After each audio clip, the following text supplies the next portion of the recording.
அவங்க கொஞ்சம் யோசிக்கணும்.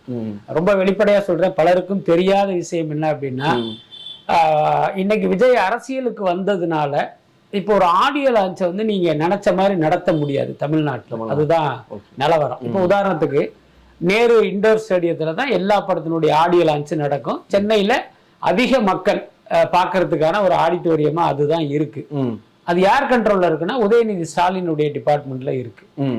இப்ப ஜனநாயகன் ஆடியோ லான்ச்சுக்கு நீங்க அந்த இடத்த கேட்டீங்கன்னா கண்டிப்பா கொடுக்க மாட்டாங்க.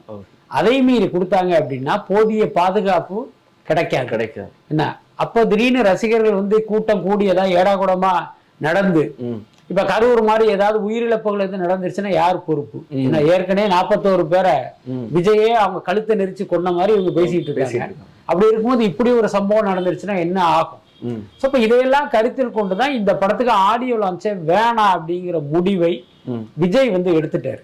என்னன்னா இங்க நம்ம பண்ண முடியாது, அப்படி பண்ணணும்னா இவ்வளவு பெரிய சிக்கல்லாம் இருக்கு. அதுக்கப்புறம் போலீஸ் என்ன பண்ணு தெரியுமா, ரசிகர்கள் வந்து வரம்பு மீறிட்டாங்க அத்து மீறிட்டாங்கன்னு ஒரு தடியடி மாதிரி நடத்தி, புரியுதா இல்லையா, அதுவும் வந்து விஜய்க்கு வந்து ஒரு பெரிய மன கஷ்டத்தை கொடுத்துரும். சோ இந்த காரணத்தினால என்ன பண்ணாரு, இவர் வேணான்னு சொல்லிட்டாரு. ஆனா அந்த படத்தை தயாரிக்கிற கேள்வி என்னன்னா, இல்ல சார் நாங்க வந்து பெரிய அளவுல செலவு பண்ணி தயாரிக்கிறோம், அப்ப எங்களுக்கு வந்து ஆடியோ லான்ச் அப்படிங்கிறது எங்களுக்கு ஒரு பெரிய ப்ரொமோஷன்.